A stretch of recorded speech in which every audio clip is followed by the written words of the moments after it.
Shalom, selamat malam Sobat Rema sekalian. Tema Rema malam ini adalah Yohanes Pembaptis, Nabi terbesar yang paling kecil. Kita membaca di dalam Matius pasal 11 ayat ke-11. Aku berkata kepadamu, sesungguhnya di antara mereka yang dilahirkan oleh perempuan, tidak pernah tampil seorang yang lebih besar daripada Yohanes Pembaptis. Namun, yang terkecil dalam kerajaan sorga lebih besar daripadanya. Ini adalah perkataan Tuhan Yesus mengenai Yohanes Pembaptis. Yesus mengatakan Yohanes Pembaptis terbesar, tapi kemudian dikatakan dia adalah yang terkecil. Jadi mana yang benar? Besar atau kecil? Yesus mengatakan di antara semua yang dilahirkan perempuan, tidak ada yang lebih besar dari Yohanes Pembaptis. Artinya, Yohanes Pembaptis lebih besar dari Abraham, bapa orang beriman, di mana Allah memberikan janji-janjinya secara langsung. Lebih besar dari Musa yang memimpin orang Israel keluar dari Mesir dan mengadakan banyak mujizat.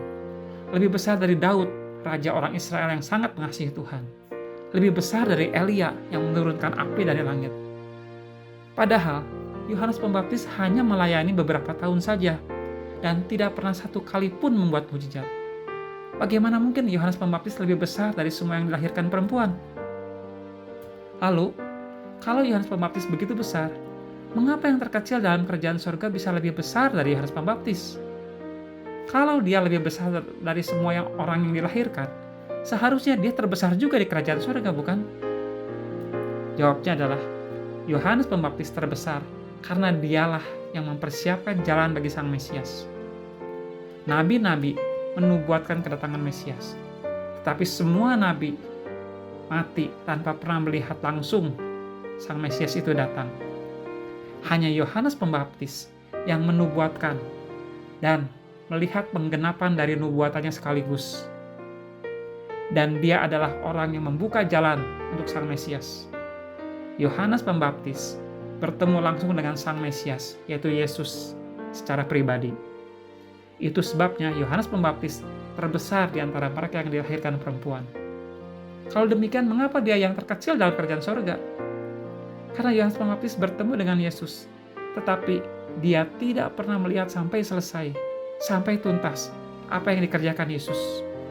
Kalau kita membaca seluruh perikop pasal 11, kita melihat pemahaman Yohanes Pembaptis tentang misi Sang Mesias masih kabur. Mesias yang dia harapkan adalah pembebas dari penjajahan dan pemulihan kerajaan Daud secara fisik. Yohanes Pembaptis sudah terlebih dahulu mati sebelum dia melihat kematian dan kebangkitan Yesus. Lalu, siapakah orang yang ada di kerajaan surga? Yaitu orang yang mengerti akan makna dari kematian dan kebangkitan Yesus. Orang dalam kerajaan surga mengerti sepenuhnya karya keselamatan yang Yesus lakukan. Pertanyaannya, apakah kita sekarang mengetahui dan menerima karya keselamatan Yesus? Ya. Apakah kita adalah warga kerajaan surga karena anugerah dalam Yesus? Ya. Maka, sadar atau tidak, sebagai warga kerajaan surga, kita sebenarnya lebih besar dari Yohanes Pembaptis.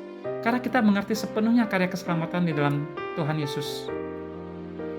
Kalau kita menyadari hal ini, kita akan sangat bersyukur kepada Tuhan. Karena kita mengerti dengan sepenuhnya karya keselamatan yang Yesus kerjakan dan yang kita terima sekarang. Mari kita berdoa. Tuhan Yesus, kami bersyukur karena kami sungguh mengerti karya keselamatan yang telah Engkau genapkan melalui kematian di atas kayu salib dan kebangkitan dari kematian. Seringkali kami menganggap keselamatan sebagai hal yang biasa saja, tetapi sesungguhnya itu adalah hal yang sangat dinanti-nantikan oleh para nabi yang bernubuat dalam perjanjian lama.